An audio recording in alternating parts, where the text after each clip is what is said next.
ಅಂತೂ ನಮ್ಮ ಹಾರಕನಾಳಲ್ಲಿ ಆಂಜನೇಯ ಮತ್ತೆ ದುರ್ಗಮ್ಮನ ಗುಡಿ ಓಪನಿಂಗಿಗೆ ಕೇವಲ ಒಂದೇ ದಿನ ಉಳಿತು. ಮತ್ತೆ ಕ್ರಾಂತಿವೀರ ಸಂಗೊಳ್ಳಿ ರಾಯಣ್ಣನವರ ಅದ್ಧೂರಿಯ ಮೂರ್ತಿ ಪ್ರತಿಷ್ಠಾಪನೆಗೂ ಕೂಡ ಕೇವಲ ಒಂದೇ ದಿನ ಉಳಿತು.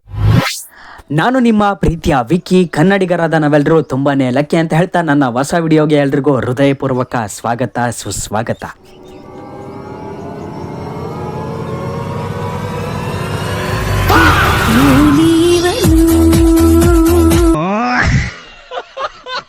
ಮೊದಲಿಗೆ ಹೇಳ್ದಂಗೆ 1 ಮತ್ತು 2ನೇ ತಾರೀಕಿಗೆ ಈ ಎಲ್ಲ ಕಾರ್ಯಕ್ರಮಗಳು ನಮ್ಮೂರಲ್ಲಿ ಅದ್ಧೂರಿಯಾಗಿ ನಡೀತವೆ. ಜೊತೆಗೆ ನಿಮ್ಮೆಲ್ಲರನ್ನು ಮನೋರಂಜಿಸಲು ನಮ್ಮೂರಿನವರೇ ಕಷ್ಟಾದರೂ ಇಷ್ಟಪಟ್ಟು ಸಖತ್ತಾಗಿ ಪ್ರಾಕ್ಟೀಸ್ ಮಾಡಿ ಕಲಿತಂತಹ ಹಾಲು ಮತದ ಹುಲಿ ಅರ್ಥಾತ್ ರೊಚ್ಚಿಗೆದ್ದ ರಾಯಣ್ಣ ಎನ್ನುವ ಸುಂದರವಾದ ಸಾಮಾಜಿಕ ನಾಟಕವೂ ಕೂಡ ಇದೆ. ಹಾಗೆ ನನಗೆ ಖುಷಿ ಪಡುವಂತಹ ವಿಷಯ ಮತ್ತು ನಮ್ಮೂರಿನ ಬಗ್ಗೆ ನನಗೆ ಹೆಮ್ಮೆ ತರಿಸುವಂತಹ ವಿಷಯವೇನಪ್ಪ ಅಂದರೆ, ಸ್ವಾತಂತ್ರ್ಯ ಹೋರಾಟಗಾರರನ್ನ, ಮಹಾನ್ ವ್ಯಕ್ತಿಗಳನ್ನು ಮತ್ತು ಸಾಧಕರನ್ನು ಕೇವಲ ಒಂದು ಸಮಾಜಕ್ಕೆ, ಒಂದು ಧರ್ಮಕ್ಕೆ ಮಾತ್ರ ಸೀಮಿತಗೊಳಿಸಿ ಆಚರಣೆ ಮಾಡುವ ಈಗಿನ ಹಲವರ ಮಧ್ಯದಲ್ಲಿ ನಮ್ಮ ಹಾರಕನಾಳ ಗ್ರಾಮದ ಹಲವರು ಮತ್ತು ಹಿರಿಯರೆಲ್ಲರೂ ಸೇರಿ ಭಾತೃತ್ವವನ್ನು ಬೆಳೆಸಿ ಬಾಂಧವ್ಯದಿಂದ ಸಂಗೊಳ್ಳಿ ರಾಯಣ್ಣನವರ ಮೂರ್ತಿ ಪ್ರತಿಷ್ಠಾಪನೆ ಮಾಡಲು ಸಜ್ಜಾಗಿದ್ದು, ಎಲ್ಲ ಧರ್ಮದ ಮುಖಂಡರು ಮತ್ತು ಹಿರಿಯರೆಲ್ಲರೂ ಸೇರಿ ಕ್ರಾಂತಿವೀರ ಸಂಗೊಳ್ಳಿ ರಾಯಣ್ಣನವರ ಮೂರ್ತಿ ಪ್ರತಿಷ್ಠಾಪನೆಯನ್ನು ಮಾಡಲು ಎಲ್ಲರೂ ಬಾಂಧವ್ಯದಿಂದ ಬುನಾದಿಯನ್ನು ತೆಗೆದಿದ್ದು ಸಂತಸ ಪಡುವ ವಿಷಯವಾಗಿದೆ.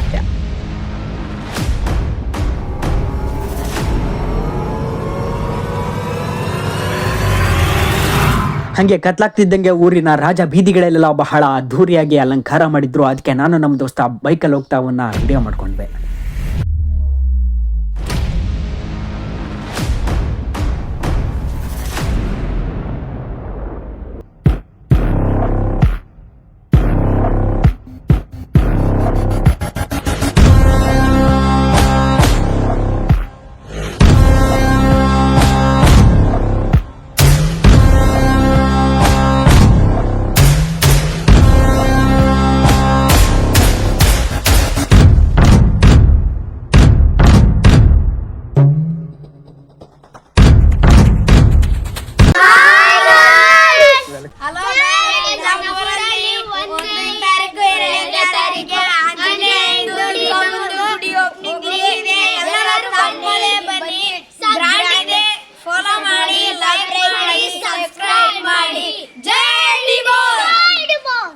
ನೀವು ಇಷ್ಟೊತ್ತು ನೋಡ್ದಂಗೆ ಎಲ್ಲ ಕಾರ್ಯಕ್ರಮಗಳು ಕೂಡ ಚೆನ್ನಾಗಿದ್ದಾವೆ. ಹಾಗೆ ನನ್ನ ಯೂಟ್ಯೂಬ್ನ ಹೊಸ ವ್ಲಾಗ್ ಕೂಡ ಇಷ್ಟ ಆಗಿದ್ದರೆ ದಯವಿಟ್ಟು ಸಬ್ಸ್ಕ್ರೈಬ್ ಮಾಡೋದು ಮಾತ್ರ ಮರಿಬೇಡಿ. ದಯವಿಟ್ಟು ಬೆಂಬಲ ನೀಡಿ ಅಂತ ಹೇಳ್ತಾ ಈ ವ್ಲಾಗ್ನ ಇಲ್ಲಿಗೆ ಮುಗಿಸ್ತಾ ಇದ್ದೀನಿ.